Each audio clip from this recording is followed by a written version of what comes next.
Everybody. Well, we're back to Hebrews, and that's a good thing. And what I decided to do for this week was to review. So we put in about 3 months worth of studies in Hebrews into 1 hour yesterday. We just took the big picture and went over it so that everybody, the ones who were there, but forget, and the new ones that have been coming in will be on the same page. And it's never a bad thing to go over scripture. We always see something new every time we do it. So I want you to see new things today. So if you get out your papers or you go to Hebrews 1, whichever, we're going to be talking about listening to the word of the Lord. In the Old Testament, the people of God were always exhorted to either listen to the voice of the Lord or listen to the word of the Lord.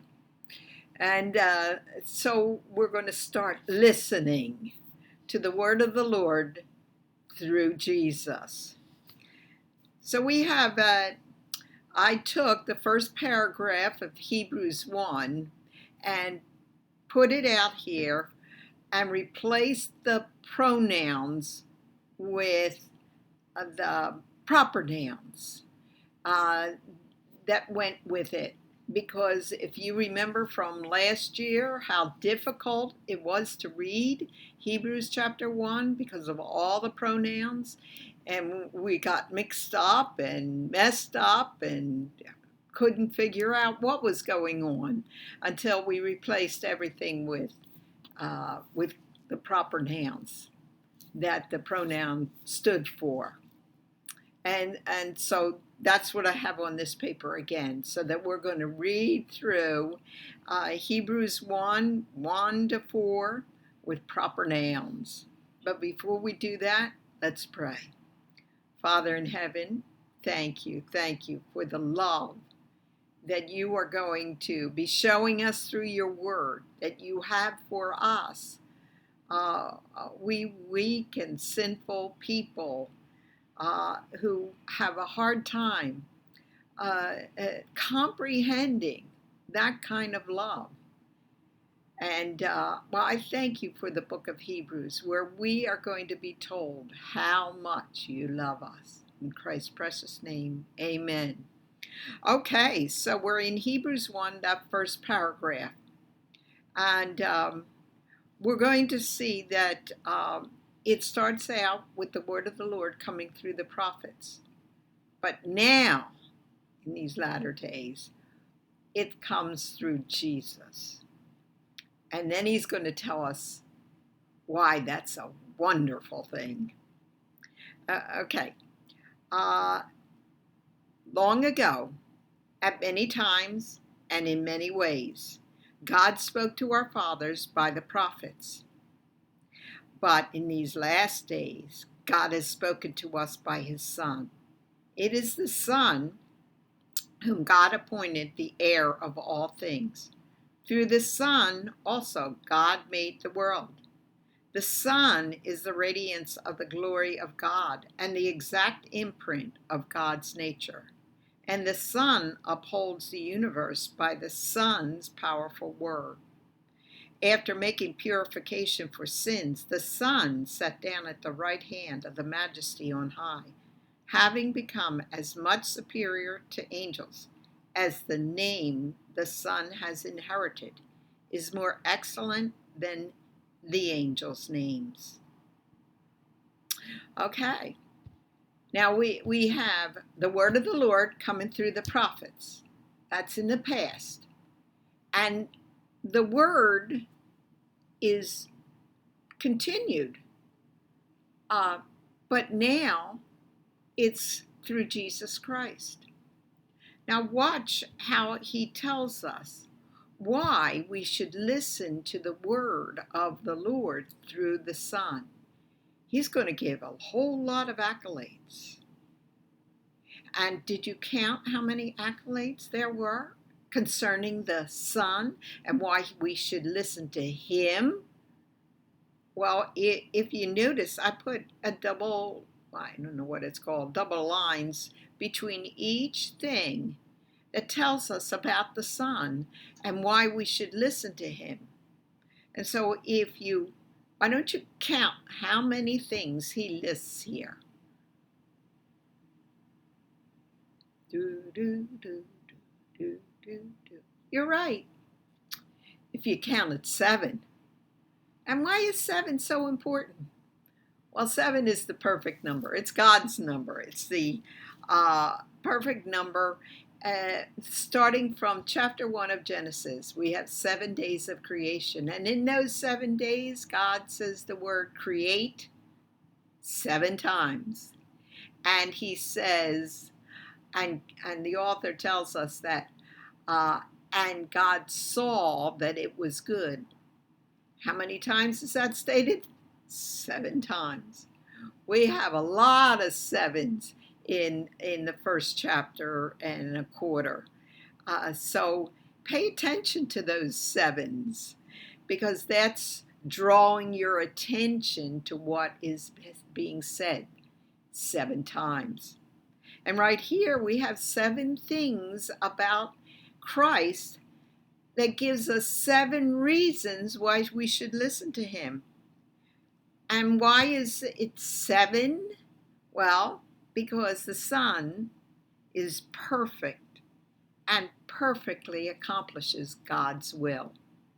So I have them listed here for you, but let's ask a couple questions about this paragraph. How much space is given over to the prophets? Now remember, the prophets are the ones who wrote the Old Testament, much of the Old Testament. And so they're important. But how much room is given to them? Barely a line. Barely a line. And the rest of the space is all given over to the Son. Do you notice that I'm not calling Him Jesus? That I'm not calling Him Christ? Not yet. Because in this first chapter and the next half of the next chapter, He's always going to be called the Son. And that's important. He's the Son of God, or God the Son. So did you also notice that He gets a superior name to angels? Now, angels hasn't been spoken of previous to this last line. But it's an introductory line to the next paragraph, which will be how Jesus, or the Son, the Son is superior to the angels. So He often introduces what the next paragraph is going to be about in the last line of the previous paragraph, or the present paragraph. And so we have here something mentioned about His superiority over the angels. And it says here that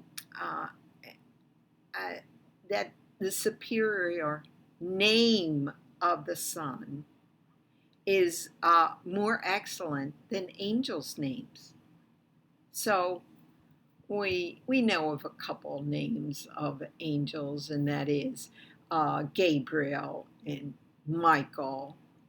When others are not named. What is the name that is superior to angels' names? You know, if you said Jesus, I'm going to tell you no. If you said Christ, I'm going to tell you no. Because neither of those names will be given until much later. The name Jesus will be given in the second chapter, and after that, the name Christ will come along. But what name is He given in this chapter? He's given the name Son, because He's the Son of God. That's the superior name. That's why he's superior to angels. It's the Son who's superior to angels. So let's look at the list of the reasons why we should listen to the Son. You notice I have 7 numbers down here for the 7 verbs that are given in this list. The Son whom God appointed, the heir of all things. Through the Son also God made the world. 3. The Son is the radiance of the glory of God and the exact imprint of God's nature. And the Son who upholds the universe by the Son's powerful word, making purification for sins. The Son sat down at the right hand of the Majesty on high. The Son having become as much superior to angels. That's why we should listen to the Son. But tell me, this thing in number 5, it says that the Son made purification for sins. Well, in the Old Testament, who made purification for sins? It was the high priest. So this is a term that introduces Jesus as high priest. Now, he's not going to be, that subject's not going to be dealt with for another few chapters. But the author is just giving us a little clue that it's going to be an important element in his book. So he introduces us to that word purification right here, because the Son is going to be the high priest. What line tells us that the Son is God? Well, if you said line 3, you'd be right. The Son is the radiance of the glory of God and the exact imprint of God's nature. We're going to look at that on the next page.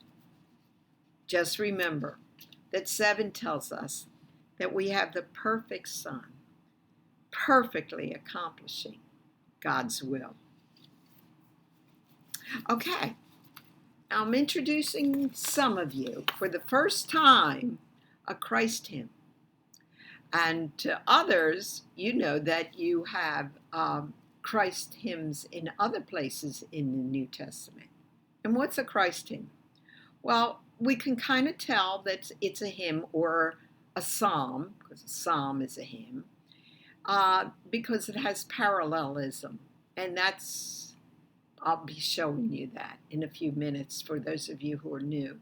But the lines, the first line and the second line, is often parallel in Hebrew poetry or songs or psalms. That means they say the same thing, only with different words often. So we'll see that in this Christ hymn. Another reason why it's called a Christ hymn is because it talks about doctrine, the important doctrines concerning Christ. We have music today and a lot of worship songs, and I love those worship songs. I have no problem with them. The only problem I might have is so very few of them are doing what hymns were supposed to do, and that is to teach doctrine. See, the hymns put those dry doctrines into music and makes the doctrines lively and easy to remember. And most of these Christ hymns, in fact, I believe all of them, have to do not only with other doctrines, but mainly with the doctrine of the deity of Christ, that he is God. And this Christ hymn shows that also. Now, if you're interested in getting the other Christ hymns, I can send them to you if you email me. And when you email me, I'll send it right out. So let's look at this Christ hymn, because Jesus is going to be shown to be the visible of the invisible. The visible of the invisible. In fact, one scholar said, the invisible God was made visible through the Son. In other words, God the Son became human. That's how he was visible. Let's look at verse 3, and that's the Christ hymn. Who is, that is Jesus, is the radiance of the glory of God. And then the line under it is parallel to it. And who is, or Jesus is, the exact imprint of God's nature. Now let's look at the first line and the second line as parallel, tightly knit together because they say the same thing with different words. Who is Jesus? He's the radiance of the glory of God. And the only thing I could think of as an example is that when you look up at the sun, do you really see the sun? No, you don't. You see the radiance of the sun, or the rays of the sun, don't you? You don't see the sun. But the radiance of the sun is this part of the sun itself, isn't it? Well, Jesus is the radiance, the visible of the invisible. The radiance is the visible. Of the glory of God is the invisible. Look at the next line. And it says that Jesus is the exact imprint of God's nature. The exact imprint is the exact seal. Now, when a king wanted his people to believe that the message the messenger was bringing to them was his very own message, and that they should think of that messenger as even himself, because he carried a message from the king, and they were to listen to this message from the king because it was sealed by the king who was invisible. So the very seal itself was the visible of the invisible king. And so Jesus is that seal, that exact imprint. He's the visible of God's nature, which is invisible. And he, Jesus, or the Son, upholds the universe by his powerful word. After making purification for sins at the crucifixion, he sat down at the right hand of the Majesty on high. That's his ascension. That's the Christ hymn. It tells us about Christ. It's packed with doctrine. We're told that he's the one who makes purification for sin, that he's the one who controls the whole universe. He holds it all together, otherwise it would boom. And also he's the one who sat down after he ascended from the earth. He sits at the right hand of the Majesty on high. So we're given doctrine, aren't we? And it was probably set to music. And it was set out like this so it would be easy to memorize. So what we have here is the beginning of what I'm going to repeat over and over and over again, and that is that the first chapter of Hebrews is about the deity of Christ. Now the rest of the chapter.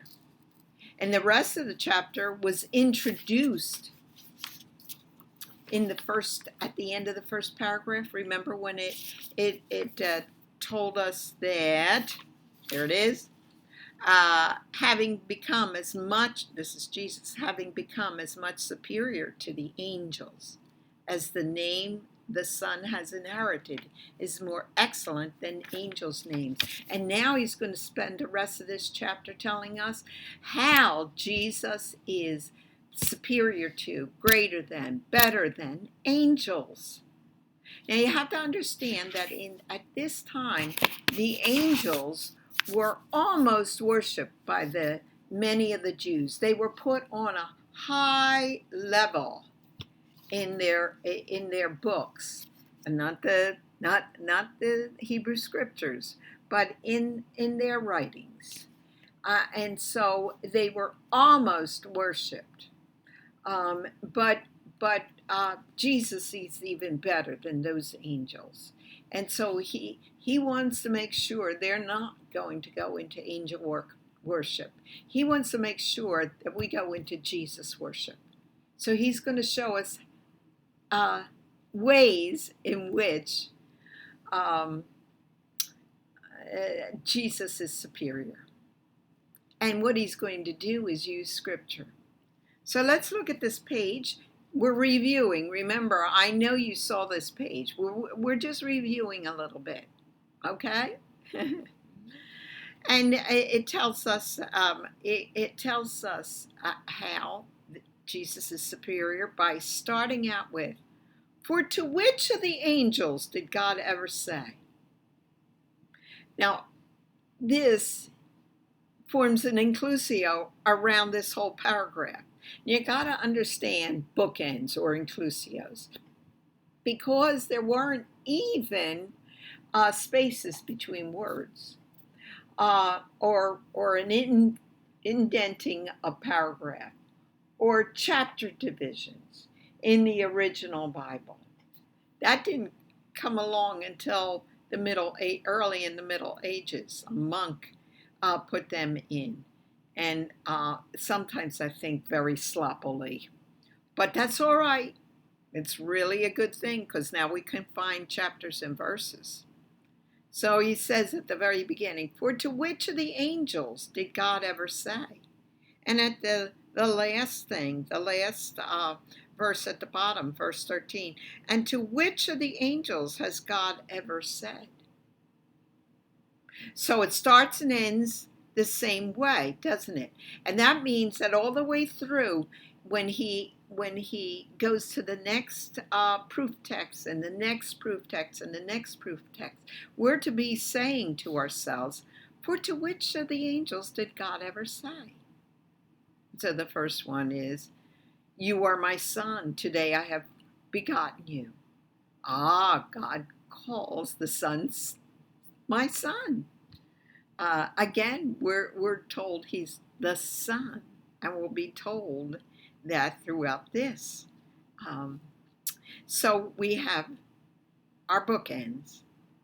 We know now that everything in between is that the author is going to prove that God said something superior to the Son, more superior to the Son than to angels.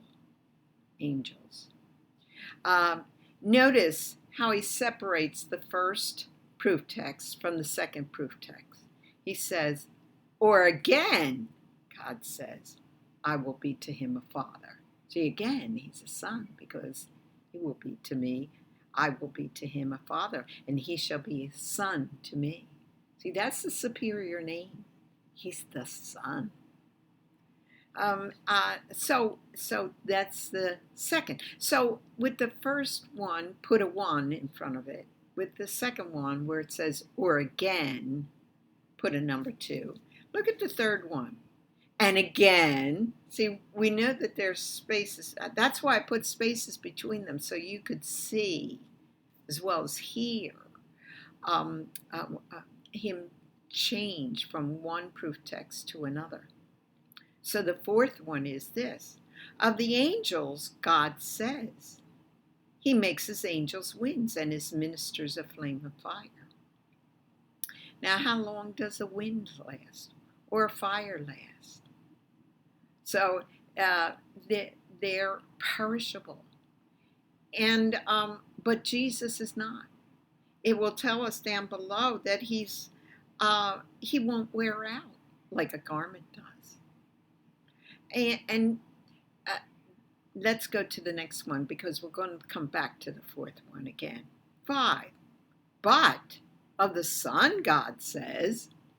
He almost repeats what he says in the first line and the last set of verse. "But of the Son," God said. So we know he's going forward again. Your throne, O God, is forever. And then the sixth one starts with and. So he's adding another proof text, which includes 3 verses. And then the last one, he says, and to which of the angels has God ever said? We have the last proof text. All these proof texts come from various Old Testament scriptures. They're all over, from all over. Some of them are from Isaiah, some are from the Psalms. So they're from all over the place. But he keeps them separate so that he can come up with a certain number. What's the number of proof texts or sets of verses that he is giving us to show that Jesus is superior to the angels? Well, 1, 2, 3, 4, 5, 6, 7. 7 again. Because Jesus is the perfect one who's above and over the angels, isn't he? So with the number 7, that means we have a middle number, doesn't it? And we love those middle numbers because the Hebrew author likes the middle numbers. Oftentimes, he puts the important things in the middle. And what he's going to do this time, in what number is the middle number? 4. He's going to put how the sun or the angels are contrasted with the sun, because the angels are merely winds and ministers and of God. They're flame of fire. And so this is a contrast with Jesus. So he puts that contrast in the middle. And at each end he puts, to which of the angels did God ever say? Now I want you to just look at 3 of them. You can read the rest later, or you can stop this video and read them now. But let's look at number 2. Number 3. And again, when God brings the firstborn into the world, who's the firstborn? His son. Keeps reiterating that it's the Son, the Son, the Son, doesn't he? He's the Son of God, and that's why he's superior to angels, as we were told in the first section. It says, and again, when God brings the Son, the firstborn, into the world, he says, let all God's angels worship him. Who are they to worship? The Son. Wait a second. The Son of God. In Matthew and Luke tells Satan in the wilderness that you're only to worship God. Remember when Satan tempts him and said, I'll give you everything, just bow down and worship me. And Jesus said, you worship only God. And look what God is saying to the angels. Bow down and worship my Son, my firstborn. So who must the Son be? He's got to be God. Let's look at another one. Let's look at section 5. But of the Son, God says, your throne, O God, is forever and ever. Oh my goodness. What does God call the Son? He calls the Son God. He says, your throne. God is talking to the Son, and he says, your throne, and then says, oh God, is forever and ever. Oh my goodness. We have God calling the Son God. But it gets even better, because go down to number 6, and it says this, and God says to the Son, you, Yahweh. Yeah, that's what that Lord represents. In the Old Testament, that word is Yahweh. You, Yahweh, laid the foundation of the earth in the beginning. Whoa. God calls the Son Yahweh and says that the Son, who is Yahweh, laid the foundation of the earth in the beginning. Who was there in the beginning doing all that work? The Son, because he is God. In the beginning, God created the heavens and the earth. Isn't that beautiful? And because we get messed up with all those pronouns, we miss all these wonderful bites, these wonderful jewels that tell us that Jesus is God, because chapter 1 of Hebrews tells us that Jesus is God. It's 7 ways that Jesus is shown to be the perfect one, because 7 is the perfect number. That's how many bits and pieces we have here, isn't it? So now,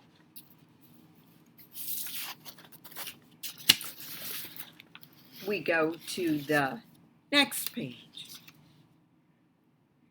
And this is going to show us, let's see, what we are going to do is just read it through, okay? Let's just read this through, ignoring any letters for now. For it was not to angels that God subjected the world to come. He continues, because this is in chapter 2. And he's still contrasting Jesus with the angels. It must have been really imperative that this author tell his congregation that Jesus is far superior to the angels. So he starts again in chapter 2, where in chapter 1 we were taught that Jesus was God, is God. In chapter 2, we're taught that Jesus became human. So let's read it. For it was not to angels that God subjected the world to come, of which we are speaking. It has been testified somewhere. What is man that you are mindful of him, or the Son of Man that you care for him? You made human for a little while lower than angels. You have crowned human with glory and honor, putting everything in subjection under humans' feet. Now, in putting everything in subjection to human, God left nothing outside humans' control. At present, we do not yet see everything in subjection to human. But we see Jesus. Who has Jesus been named before this moment? He's been named the Son. And all of a sudden he tells us his name is Jesus. And we have to ask, why does he wait till now in order to tell us the Son's name? Let's go back and look at what is being said. But we see Jesus, who for a little while was made lower than the angels, because of the suffering of death, he was crowned with glory and honor, so that by the grace of God, Jesus, he, for everyone, might taste death. Now if you haven't been with us before, and this is your first time, what I've set it up to be is kind of like, he has parallels. He's going to take Psalm 8 and quote from Psalm 8, but only a small portion of Psalm 8. And that's let me show you the part of this that is an exact quote from Psalm 8. It's this: what is man that you are mindful of him, or the Son of Man that you care for him? Let's stop right there with that. There's parallelism through this whole section that we're going to be looking at. And what do I mean by parallelism? Well, there's a line, and the second line says almost the same thing the first line says. And so let's look at it right here. It says, what is man? What in the second line goes with what is man? The Son of Man. That's a Hebrew way of saying man. Son of man, man, they're the same. In fact, in the book of Ezekiel, I think it is, God says over and over again to Ezekiel, Son of man, Son of man, Son of man, because he was calling him, hey, human, hey, man. And then it says that you are mindful of him, that is man or human. What goes along with that in the second line? That you care for him. How does the second line define being mindful of him? Because when you say a person is mindful of another person, it could be thought of as you think about him or you're aware of him. But the psalmist, the one who wrote Psalm 8, he wants to really define it better. So when God is mindful of us, it really means that second line, that you care for him. That goes above and beyond being aware of man or human. He cares for us. Isn't that neat? I love it when God tells me over and over through scriptures that he loves us. He loves you. He loves me. He cares for us. Now look at the rest. ABC is also quote from Psalm 8, because Psalm 8 is looking back at creation, and he's saying, at creation, this is how God created, or why God created human. What was his purpose? What was he supposed to do? And so he tells us, line A says this, you have made human for a little while lower than the angels. B, you have crowned human with glory and honor. C, you put everything in subjection under human's feet. When did that happen? When did everything come under subjection to us? Back in Genesis chapter 1, where it tells us that God gave to us, this is if you look up Genesis 1:26, God said to the human, roll over the beasts and the animals and the birds and the fish and the insects. And then he says it again in verse 28, mankind is to subdue the earth. That means to rule over it. That means to subject the earth, including all the animals and the birds and the fish and the insects. Everything that's on the earth was given to man to subject them under his feet. So Psalm 8 originally was read as a psalm about the creation, how God created man and what he gave him.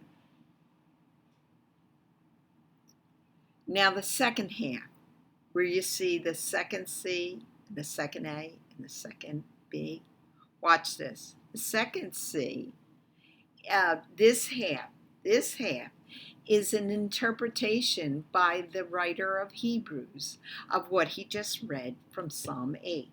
So think about that. This isn't a continuation of Psalm 8. This is an interpretation by the inspired writer. And he says, now in putting everything in subjection to human, wait a second, where'd we see that? It's in the first C, putting everything in subjection under human's feet. Now he's going to take those words and explain them. Now in putting everything in subjection to human, and notice that is given the letter C, identical to the first C, he, God, left nothing outside of human's control. Nothing was left outside of our control. God put everything in subjection to us. We were told to rule. At present, though, watch what he does, we do not yet see everything in subjection to human. What's the word yet there mean? Well, it means it's not yet now, but it will be again. Everything will be made subjected to human again. But wait a second. Why was it taken away? Well, why? We were given glory and honor, even though we were made for a little while lower than the angels. Everything was put under our feet. What happened? We were to rule over the beasts, over the animals, over all the creatures of the earth. But it's not now. He tells us that. Now in putting at present, we do not yet see everything in subjection to human. We no longer have that kind of rule anymore. Animals do their own thing. They don't listen to us. They'll eat us up if they could. And lions have, tigers have eaten up humans. They're not in subjection to us. And so we have to think about why not. And we have to go back to the garden scene in Genesis 3. You remember, man was told by God, human was told by God, that the beasts, the animals, the cattle were to be in subjection to man. But all of a sudden, the serpent comes along, and he's called a beast. One of the things that man is supposed to have subject under him. And that beast, the serpent, it tempts Adam and Eve.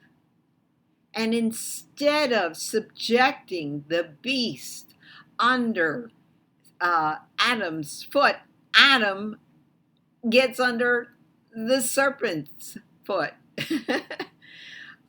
He's in subjection to the serpent. He listens to the serpent. He's subject to the serpent.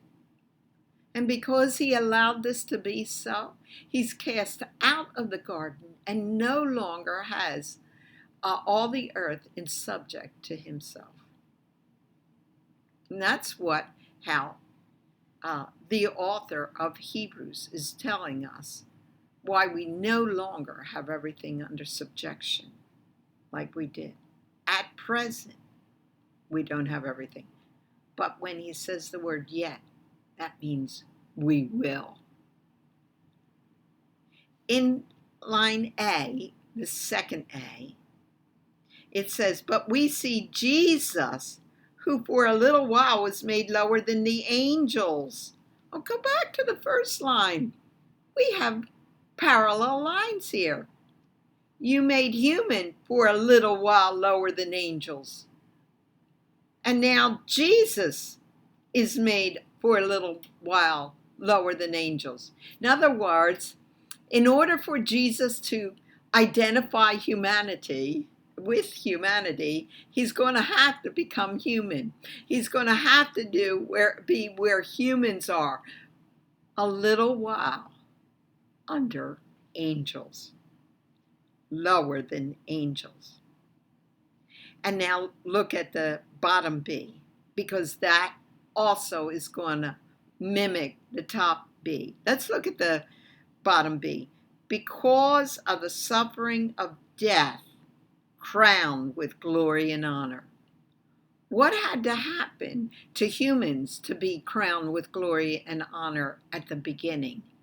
Nothing. They didn't have to do a thing. They were crowned with glory and honor. They didn't have to. But how is Jesus crowned with glory and honor? Through suffering, the suffering of death. By the grace of God, Jesus, for everyone, might taste death. Why did Jesus have to become human? Because he had to die. Because God can't die, but the human part of Jesus could. He had to suffer for everyone. He had to taste death. That's how he could be crowned with glory and honor. We got it free, and then we lost it. Now Jesus is regaining the glory and the honor for us, so that when the time comes and we're no longer lower than the angels, we will be able to be crowned with glory and honor again and have everything, including angels, because we're only for a little while lower than the angels. We will rule. We will subject angels and animals. Oh yeah, there's going to be animals in the new heavens and the new earth, and they're going to be subject to us. So all I can imagine is every animal on earth, every insect is going to be our pal under our subjection. For those of you who are animal lovers, you're going to love this, because you don't care about germs and about dogs licking you and things like that. I have a little bit of a problem with animals now, but I'm really looking forward to having a pet lion. And those pet animals, all of them, no matter how ferocious they are today, will be unferocious, and they'll be our pets. Won't that be great? So let's read through it again, and now with better eyes. For it was not to angels that God subjected the world to come, of which we are speaking. It has been testified somewhere. What is man that you are mindful of him, or the Son of Man that you care for him? Remember the parallelism going on there? You made human for a little while lower than the angels. You have crowned human with glory and honor, putting everything in subjection under human's feet. That's Psalm 8. Now his interpretation. Now in putting everything in subjection to human, God left nothing outside human's control. At present, we do not yet, we will, but not yet, see everything in subjection to human. Why? Because we lost it. We don't have it yet. Now, but we see Jesus. I want to just stop right here. Why was he named here and not before now? He was the Son before this. Now he's finally named Jesus. Well, can you guess? Well, I'm going to tell you. Because it's right here that Jesus becomes human.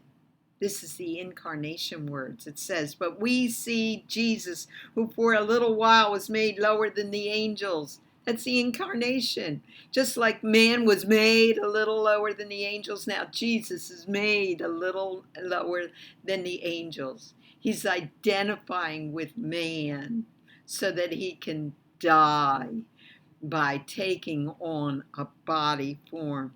And as a body, as a person, he has the name Jesus, doesn't he?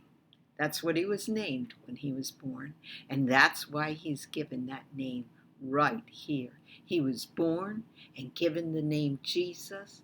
And so that's what the author of Hebrews is telling us. Jesus was born and he was given a name. And that name was Jesus. Because of the suffering of death, crowned with glory and honor, so that by the grace of God, Jesus for everyone might taste death. He was born to die.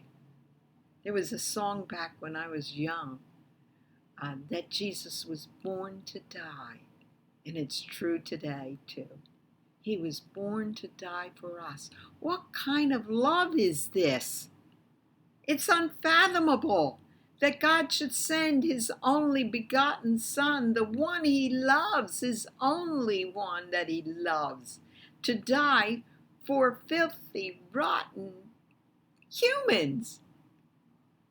He had to come and be born and have his diapers changed and you have the bugs around him and the germs that he knew all about around him, on him. You think of people in the olden days that had lice and body fleas and things like that. If the other people did, then he did too. And he did all this for us. So if you ever are wondering, does God really love me? Yeah. He showed his love in taking on a body and becoming a human to die for us. God bless you. And remember, Jesus' love is far superior than any other love. You got that? Good. I love you.